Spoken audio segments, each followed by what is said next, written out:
Hello, welcome to the interview here on France 24. Well, the Statue of Liberty is reopened, along with a few national parks. But elsewhere, much of the United States government remains closed for business, 2 weeks after hardline Republicans in Congress blocked a new annual budget.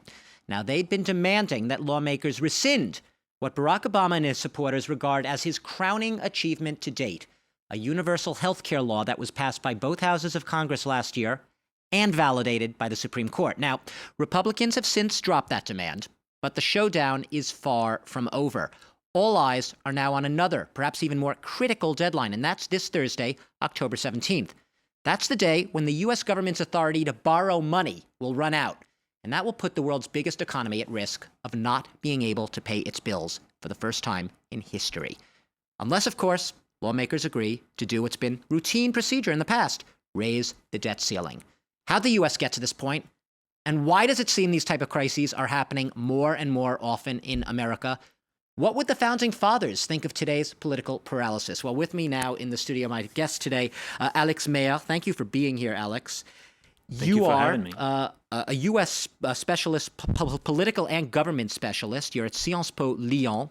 Spent time in the U.S. You were a Fulbright scholar at Princeton.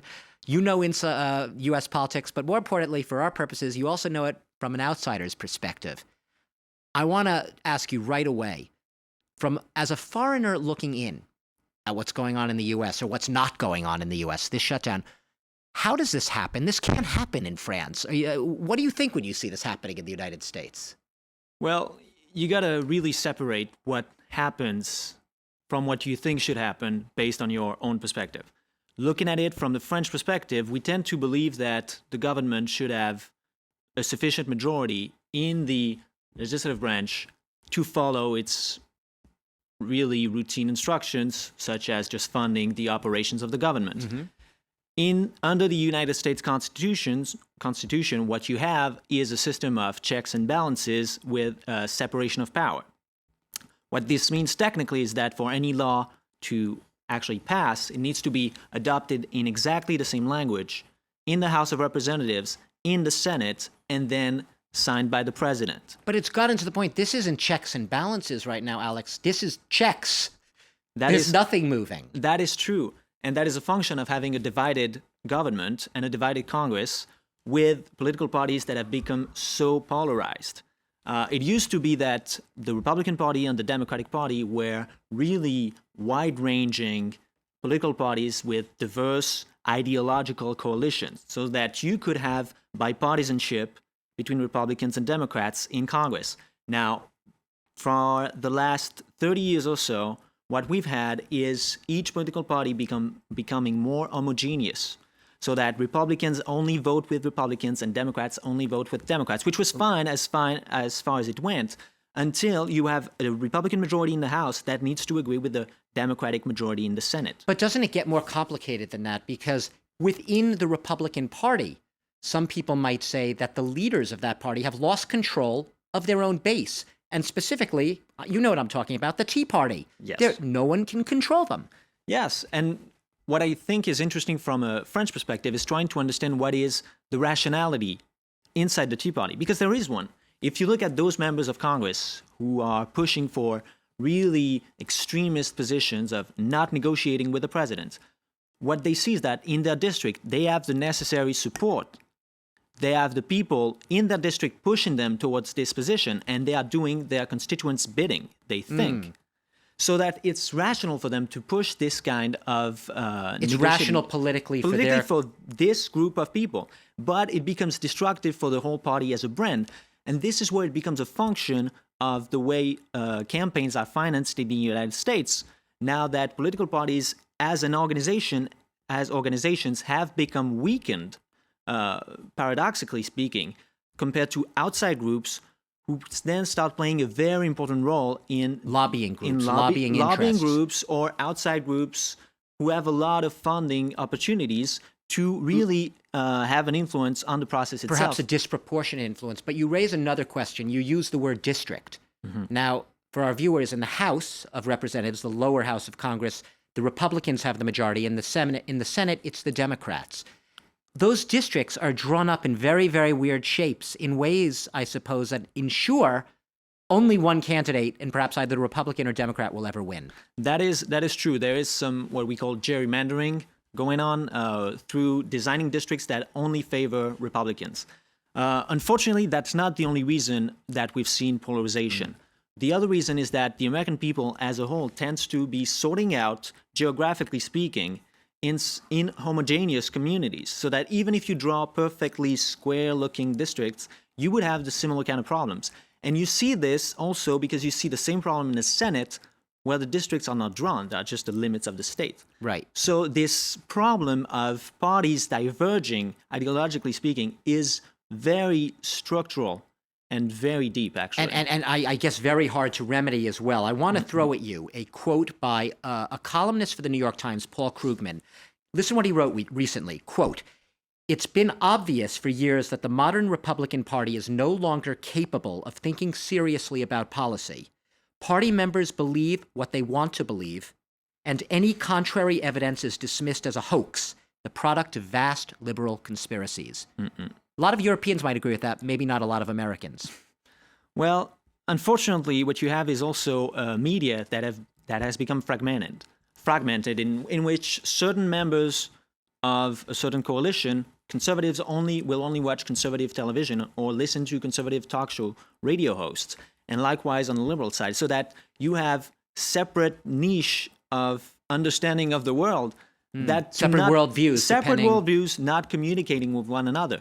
And you end up, if you look at the right-wing blogosphere today, what they're saying is you should keep pushing. You should not cave, and the world will not end if the United States reached the debt ceiling, which is contrary to what most economists are saying. But they simply do not believe it. It's a different discourse. I just want to address the debt ceiling because Yes. this is a different issue. We've been talking about the government shutdown, Yes. the paralysis. The debt ceiling is essentially in 2 days' time, the U.S. government will run out of its authority to borrow money. Yes. It won't default right away, but it could. The world is very worried about that. Indeed. And Exaggerated worry or real worry? well, that is not clearly for me to say. What I can tell you is that certain members of the Republican parties are simply not buying it. They do not believe that is true. They think that Treasury has the authority to prioritize payments for the U.S. bills, U.S. notes, U.S. bonds, and therefore avoid the technical default that would be not paying back investors. Now, that would mean drastic cuts to the operations of the government, and especially drastic cuts to payments for Social Security benefits, food stamps, and all programs that Still a send default, isn't it, down it the would road? be a default to certain members of the community, but not to the investors, which they think is the only qualification of a technical default. Who'd be paid? Because it's not just, as you know and I know, it's not just Americans who hold the debt of the U.S. Treasury. The Chinese have almost half, right? 40% of U.S. debt, trillions of dollars. Well, that's where the political aspect of this becomes important, because you would, in such a theoretical situation, you would pay the bondholders in China and not pay the retirement checks to people in the United States. Now, I think it's pretty easy to see that that would not fare well in public opinion. So another way to look at this is that they are saying they do not believe in these facts of the problems as a tactical tool in the negotiation. Okay. So that way they can actually stir the conversation away from what the Democrats would want to talk about, which is getting rid of the sequester. Which is the spending cuts, spending really. cuts, which are supposed to kick in on January 15th, on top of already huge spending cuts. And so Democrats are trying to negotiate on spending cuts, and to avoid those spending cuts, the Republican right wing is pushing the conversation away, so that simply acknowledging reality becomes a concession. So this is really a much broader debate about tax and spend policy that isn't going away, even, as many people say is likely, they do reach an 11th hour deal. The debt ceiling's raised. We could still see this again in a few weeks, a few months. It's going to recur. It's very likely. It's been recurring again and again. And I would add one thing that will probably happen as well, is that the votes to raise the debt ceiling in the House of Representatives will come from the Democratic Party, from the minority party. And only a share of that vote could come from the Republicans. So that really what's driving this seemingly dysfunctional process is members of a majority party in the House of Representatives acting like a minority party, acting like a sheer opposition party, only willing to oppose what the president is trying to achieve. Very briefly, we're out of time. Do you consider the United States right now to be a functioning democracy? That would be a very hard judgment to make as far as I'm concerned. I see a lot of veto points and a lot of actors willing to exert influence on each and every of those veto points, whether it be the minority in the House, a minority of the majority, or whether it be the minority in the Senate willing to filibuster, as we've seen. Filibuster means talk without stop. As long as you want. Alix, this couldn't happen in France. This could not happen in France under the Fifth Constitution. It couldn't, no.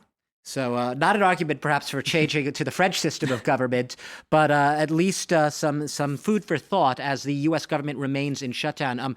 Alix Meyer, you are a U.S. government political specialist, Sciences Po Lyon. Thank you very much for being my guest today. Thank you very much for having me. And we've been talking about what is a looming crucial deadline just this Thursday. Will the U.S. government run out of authority to borrow money? Will lawmakers extend and raise the debt ceiling? You've been watching the interview here on France 24.